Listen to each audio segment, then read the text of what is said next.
कङ्गो, chilli, Peru, चीन, रुस, दक्षिण अफ्रिका र अस्ट्रेलिया जस्ता देशहरूले दुर्लभ र महत्त्वपूर्ण कच्चा धातुको बढ्दो मागबाट मनग्गे फाइदा लिन सक्छन्, तर हरेक देशले आफ्नो आपूर्ति हिस्सा सुरक्षित गर्न तयार भएको अवस्थामा यी खनिजका मालिक देशहरूले पनि ओपेक मोडेल पछ्याउन सक्छन्।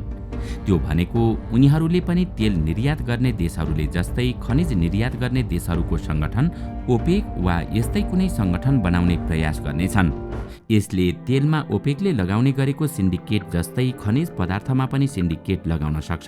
यदि यस्तो भयो भने भविष्यमा विश्वका धेरै देशको विकास अवरुद्ध हुनेछ भने ऊर्जा सङ्कट देखिनेछ, किनकि ऊर्जाका लागि यस्ता खनिज तथा धातु अत्यावश्यक हुन्छन्। आखिर विश्वमा दुर्लभ र महत्त्वपूर्ण खनिज उत्पादक देशहरूले तेलमा जस्तै कार्टेलिङ लगाए भने कस्तो अवस्था सिर्जना होला? के उनीहरूले पनि ओपेकको बाटो लिनेछन्?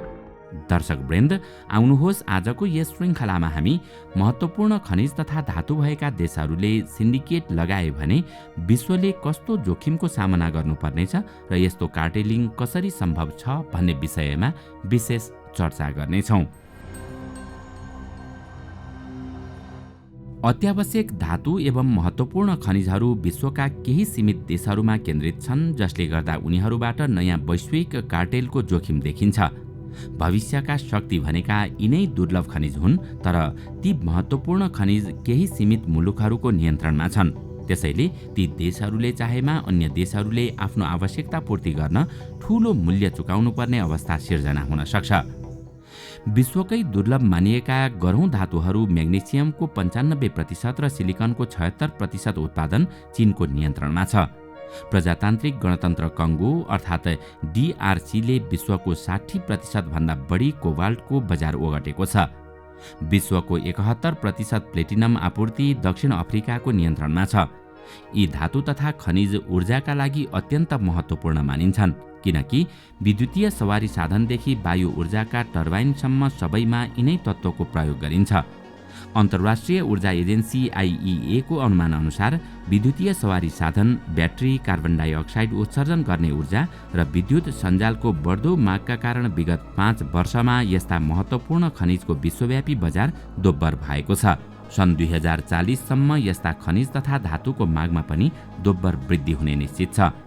DRC, चिली, पेरु, चीन, रुस, दक्षिण अफ्रिका र अस्ट्रेलिया जस्ता देशले यी कच्चा धातुको बढ्दो मागबाट मनग्गे फाइदा लिन सक्छन्, तर हरेक देशले आफ्नो आपूर्ति हिस्सा सुरक्षित गर्न तयार भएको अवस्थामा यी खनिजका मालिक देशहरूले ओपेक मोडेल पछ्याउन सक्छन्। त्यो भनेको उनीहरूले पनि तेल निर्यात गर्ने देशहरूले जस्तै खनिज निर्यात गर्ने देशहरूको सङ्गठन ओपेक वा यस्तै कुनै सङ्गठन बनाउने प्रयास गर्नेछन्। यसले तेलमा ओपेकले लगाउने गरेको सिन्डिकेट जस्तै खनिज पदार्थमा पनि सिन्डिकेट लगाउन सक्छ। यदि यस्तो भयो भने विश्वमा ऊर्जा सङ्कट आउनेछ भने विकासका धेरै काम अवरुद्ध हुनेछन्। यति मात्रै होइन, उसै पनि दुर्लभ मानिएका धातु तथा खनिजको मूल्य पनि अकल्पनीय हुनेछ। अनौपचारिक रूपमा ब्राजिल, रुस, भारत, चीन र दक्षिण अफ्रिका सहभागी ब्रिक्स समूहलाई नै विस्तार गरी मुख्य रूपमा कमोडिटी उत्पादक अन्य उदीयमान मुलुकहरूलाई समावेश गरेर दुर्लभ खनिज तथा महत्त्वपूर्ण धातु निर्यात गर्ने देशहरूको सङ्गठन निर्माण गर्ने चर्चा पनि चलिरहेको छ। यस्तो अवस्थामा दक्षिण पूर्वी एसियाका भियतनाम, मलेसिया, इन्डोनेसिया, लाओस र श्रीलङ्का, अफ्रिकाका नाइजेरिया, केन्या र अङ्गोला तथा ल्याटिन अमेरिकाका बोलिभिया र अर्जेन्टिना जस्ता केही देशलाई एकताबद्ध गरेर मेटल कार्टेल विस्तारित हुन सक्छ।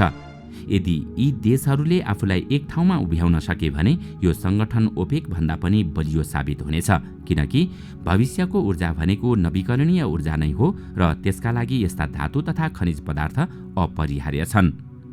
यदि महत्त्वपूर्ण खनिज तथा दुर्लभ धातुले भरिपूर्ण देशहरू यसमा सामेल भए भने तिनीहरूले मूल्यमा चलखेल गर्ने मात्र नभएर विश्व बजारलाई मुख्यतया 3 प्रकारले नियन्त्रण गर्न सक्छन्। पहिलो छ तेल उत्पादक देशहरूको सङ्गठन ओपेकले जस्तै ओमेकले पनि मूल्य बढाउन उत्पादन वा निर्यातमा कोटाको उपयोग गर्न सक्छ। यसले गर्दा स्वच्छ ऊर्जाका प्रविधि थप महँगो बनाउनेछ भने हरित ऊर्जातर्फको सङ्क्रमण सुस्त बढ्नेछ। यसैगरी दोस्रो प्रकारको नियन्त्रणमा नयाँ कार्टेलले यी धातुमा अत्यधिक निर्भर रहेका देशबाट भू राजनीतिक लाभ लिन आपूर्तिमा रणनीतिक अवरोध पुर्याउने नीति अँगाल्न सक्छ। सबैभन्दा खतरा तेस्रो नियन्त्रण अन्तर्गत उनीहरूले आफ्नो बजारको शक्तिलाई थप केन्द्रित गरेर आफू अनुकूल हुने गरी आपूर्ति गरेर रणनीतिक रूपमा छानिएका साझेदारहरूसँग मात्रै विशेष व्यापार सम्झौता गर्न सक्छन्। यसो गर्दा यस्ता स्रोत नहुने देशहरूले उनीहरूका विभिन्न खाले शर्त स्वीकार गर्नुपर्ने अवस्था आउनेछ। यस्तो कार्टेलले उनीहरूले भनेको नमान्ने वा आफू अनुकूल नभएका देशहरूलाई समस्या उत्पन्न गराउन सक्छ, किनकि यस्तो अवस्थामा उनीहरूले आफूलाई आवश्यक पर्ने स्रोत साधन जुटाउन सक्ने छैनन्। सन् 2010 मा चीनले जापानमा केही दुर्लभ खनिज तथा धातुमा प्रतिबन्ध लगाउँदा उत्पन्न परिणाम हामीले देखिसकेका छौँ। मूल्य विस्फोटक रूपले वृद्धि हुँदा विश्व व्यापार सङ्गठनमा यो मुद्दा सुल्झाउन वर्षौं लागेको थियो। त्यसपछि मूल्यमा आएको गिरावटले उत्पादन र प्रशोधनमा चीनको सर्वोच्चतालाई अझ बलियो बनाएको थियो। अहिले चिनिया निर्यात प्रतिबन्ध त्योभन्दा पनि धेरै प्रभावकारी हुनेछन्, किनकि मूल्य श्रृङ्खलाहरूको एकाग्रताको अर्थ चीन सरकारले सजिलैसँग आफ्ना आदेश लागू गर्न सक्छ। चीनका व्यापार साझेदारका लागि डिरिस्किङ अवलम्बन गर्न धेरै समय र सरकारी सहयोग चाहिन्छ, किनकि वैकल्पिक स्रोत अझ महँगा हुँदै जानेछन्। अहिले धेरै देशका सरकारहरूले महत्त्वपूर्ण कच्चा पदार्थ विशेष गरी एल्युमिनियम, कोबाल्ट र हिलियममा नयाँ निर्यात प्रतिबन्ध लागू गरिरहेका छन्। विशेष गरी चीन, भारत, पाकिस्तान, अर्जेन्टिना र रुसका साथै संयुक्त राज्य अमेरिकामा पनि विगत एक दशकमा यस्ता उपायमा 5 गुणाभन्दा बढीले वृद्धि भएको छ। यस्तो विकासक्रमले जापान, दक्षिण कोरिया र EU सदस्य राष्ट्रहरूमा आयातमा निर्भर देशहरूका लागि विशेष खतरा उत्पन्न गरेको छ। यसको एउटा उदाहरण नै हेरौँ। एन्टिमोनी र बोरेटका लागि युरोपेली सङ्घ पूर्ण रूपले आयातमा निर्भर छ, जुन ठूलो परिमाणको ऊर्जा भण्डारण र वायु ऊर्जाका टर्बाइन निर्माणका लागि अत्यावश्यक छ। EU अन्य कच्चा धातुको आयातमा पनि 80% भन्दा बढी परनिर्भर छ। प्रशोधन वा परिष्करणको चरणका लागि चाहिने 6वटा महत्त्वपूर्ण धातुका लागि EU 100% आयातमा निर्भर छ। यसैगरी अन्य 7वटा धातुमा 80% निर्भर छ। यति मात्रै होइन, EU केही खनिजका लागि त एकल आपूर्तिकर्तामा निर्भर छ, जस्तो कि EU म्याग्नेसियम, जर्मेनियम र रेयर अर्थका लागि चीनसँग तथा बोरेटका लागि टर्कीसँग 100% निर्भर छ।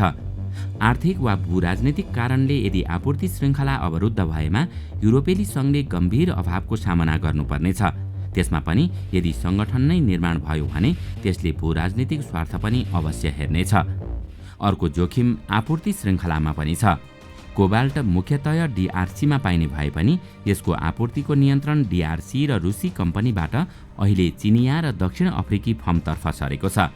यसैगरी EUको एउटा मात्रै कम्पनी तामाको शीर्ष 10 उत्पादकमा पर्छ। अमेरिका, ब्रिटेन, स्विजरल्यान्ड र क्यानाडाका 6 कम्पनीहरूले विश्वव्यापी तामा उत्पादनको लगभग 1/3 हिस्सा ओगट्छन्। EUले आपूर्ति श्रृङ्खला सहज बनाउन अन्य देशमा थप लगानी बढाउनु पर्ने हुन्छ। यसका तत्कालीन समाधान मध्ये सबैभन्दा छरितो र शीघ्र समाधान भनेको व्यापार एवं विदेशी लगानीका नीतिहरूलाई थप सौहार्दपूर्ण बनाउने र प्रमुख कम्पनीहरूमा शेयर होल्डर बढाउनु हो। यसका लागि EUको ग्लोबल गेटवे मूल्यवान प्लेटफर्म हो। यसबाट आपूर्ति श्रृङ्खलालाई थप लचिलो बनाउन स्रोत सम्पन्न धनी देशहरूसँगको साझेदारीलाई थप प्रयोग गर्न सकिन्छ। आयातित महत्त्वपूर्ण खनिजहरूमा अत्यधिक निर्भर देशहरूले दीर्घकालीन खेलका लागि घरेलु उत्पादन र रिसाइक्लिङको क्षमता बढाउनु पर्दछ। दिगो उत्खनन बढाउनु पर्छ र रिसाइक्लिङ टेक्नोलोजीहरूको विकासमा लगानी गर्नुपर्छ। प्रविधिगत विकासले कच्चा पदार्थको माग कम गर्छ। उदाहरणका लागि सोडियम आयन ब्याट्रीहरूले लिथियमको आपूर्तिमा दबाव कम गर्न सक्छन्, तर हरित अर्थतन्त्रको सङ्क्रमणको आवश्यकतालाई ध्यानमा राख्दै स्वतन्त्र, निष्पक्ष र खुल्ला व्यापार कायम राख्न उच्च प्राथमिकता दिनुपर्छ। नयाँ कार्टेल यो लक्ष्यका लागि भने हानिकारक हुनेछ। दर्शकवृन्द, आजको श्रृङ्खला तपाईलाई कस्तो लाग्यो? हामीलाई कमेन्टमा अवश्य बताउनुहोला। साथै आजको श्रृङ्खला तपाईलाई राम्रो लाग्यो भने लाइक तथा सेयर गरी हाम्रो च्यानललाई सब्स्क्राइब गर्न नभुल्नुहोला र साथमा रहेको बेल आइकन पनि थिच्नुहोस्, ताकि हामीले अपलोड गर्ने नयाँ भिडियोको जानकारी सबैभन्दा पहिला तपाईलाई प्राप्त होस्। आजका लागि यति नै। अर्को भिडियोमा अझै रोचक तथ्य लिएर आउने नै छौँ। तबसम्मका लागि बिदा दिनुहोस्। नमस्कार।